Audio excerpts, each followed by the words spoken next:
Oi, gente, boa tarde. Eu sou a Rafaela, sou aluna do quinto período de Ciências Biológicas da UFO e recentemente entrei para o programa Residência Pedagógica.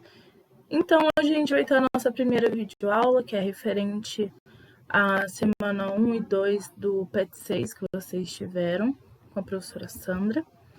E vamos lá, o tema é relações tróficas e vamos lá. Antes de tudo, vamos entender o que é relações tróficas. Relações tróficas está relacionado com o ecossistema que os animais vivem e é de acordo com a sua alimentação. Aí eu coloquei essa imagem aqui para mostrar melhor, mais para frente eu vou mostrar o que significa cada um. Essas relações elas são formadas a partir dos níveis, né? Então a gente tem o produtor, consumidor primário, secundário, terciário e assim por diante, tá bom? Não acaba no terciário. Depende do tamanho da cadeia que a gente está observando. E, enfim, eu vou explicar um pouco mais sobre esses consumidores mais para frente. Bom, agora, outra coisa que é importante a gente saber para compreender esse assunto são seres autótrofos e seres heterótrofos. E como na biologia a gente tem muito termo, para a gente conseguir entender melhor, em vez de só memorizar, é importante que a gente procure o significado da palavra, né, na sua origem. Então, autótrofo vem do grego. Auto significa próprio e trofo significa alimentar, alimento, nutrição. Então, seres autótrofos são seres que são capazes de produzir o seu próprio alimento, como, por exemplo, vegetais, algas, bactérias. Como que um vegetal produz seu próprio alimento? Através da fotossíntese, tá bom? Seres heterótrofos são seres que precisam se alimentar de outros seres para obter energia, ou seja, nós, seres humanos, somos considerados seres heterótrofos, porque a gente come carne. E o significado da palavra, né, para a gente compreender melhor. Hétero significa outro, e trófo, alimento. Então, que precisa de outro ser vivo para se alimentar. Tá? Agora vou falar um pouco sobre esses organismos de acordo com a cadeia alimentar, né? Na base da cadeia alimentar, a gente vai ter os organismos produtores. E por que eles são chamados de produtores? São chamados de produtores porque eles são os seres que são capazes de produzir o seu próprio alimento. Ou seja, planta, alga, bactéria, tá bom? Então, eles ocupam aqui, como está na imagem, o primeiro nível trófico de uma cadeia alimentar. Aí aqui agora eu vou falar sobre os organismos que são consumidores. Eles são chamados de organismos consumidores porque eles se alimentam de outros animais, tá bom? Eles podem ser divididos entre... Aliás, nesse grupo de organismos consumidores estão os seres onívoros, carnívoros e herbívoros, tá? E também é dividido entre consumidor primário, secundário e terciário. E daí, para entender melhor, vou explicar e daí eu mostro a imagem lá de cima de novo. Os consumidores primários, eles são os consumidores que se alimentam dos organismos produtores. Ou seja, consumidor primário são os consumidores que se alimentam de plantas, de algas, de bactérias, tá bom? Consumidores secundários são os consumidores que se alimentam dos consumidores primários. Consumidores terciários são os consumidores que se alimentam dos secundários. E assim por diante, como eu já falei, de acordo com o tamanho da cadeia alimentar que a gente está observando. Essa daqui, por exemplo, a gente tem aqui a grama fazendo o processo de fotossíntese.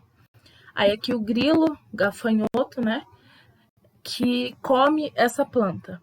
Então, ele é considerado consumidor primário, porque ele come o produtor. Depois a gente vem para cá no consumidor secundário. Consumidor secundário, ele é chamado assim porque ele consome o consumidor primário.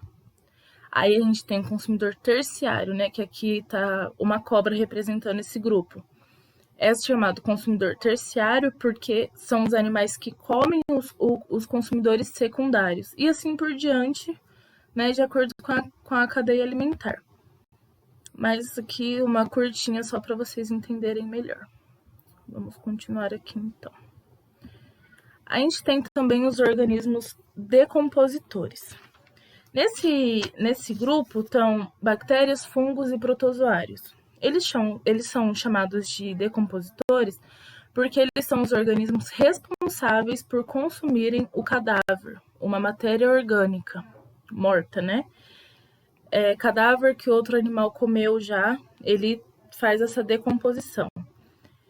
E daí, tendo isso em vista, organismos decompositores, eles são autótrofos ou heterótrofos? Espero que vocês tenham respondido os heterótrofos, porque como já foi explicado, né?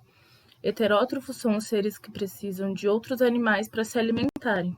Então, bactéria, fungo e protozoário são considerados seres heterótrofos. E por que é importante essa decomposição, né? É importante essa decomposição para o equilíbrio ecológico, porque além desses seres, né, das bactérias, fungos e protozoários darem fim aos restos orgânicos, eles produzem nutrientes.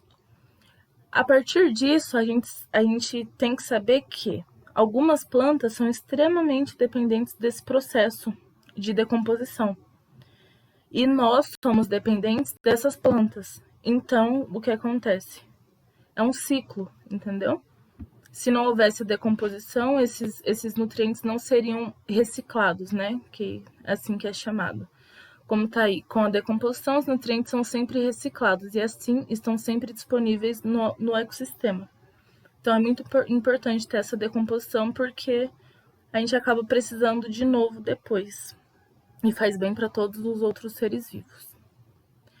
Agora a gente vai falar sobre o fluxo de energia na cadeia alimentar. O fluxo de energia da cadeia começa nos organismos produtores e vai até os organismos decompositores,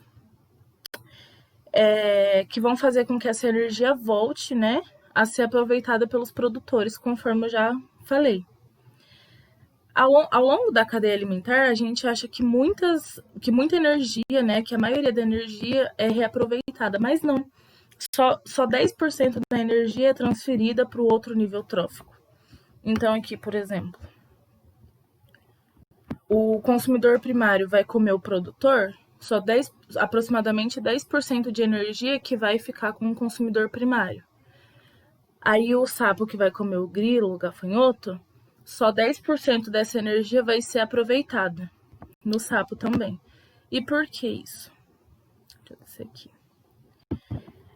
Isso acontece porque grande parte da energia ela é perdida, seja em forma de calor, na manutenção de funções vitais desses animais que comeram, ou na reprodução deles. E daí aqui a gente tem um gráfico, né?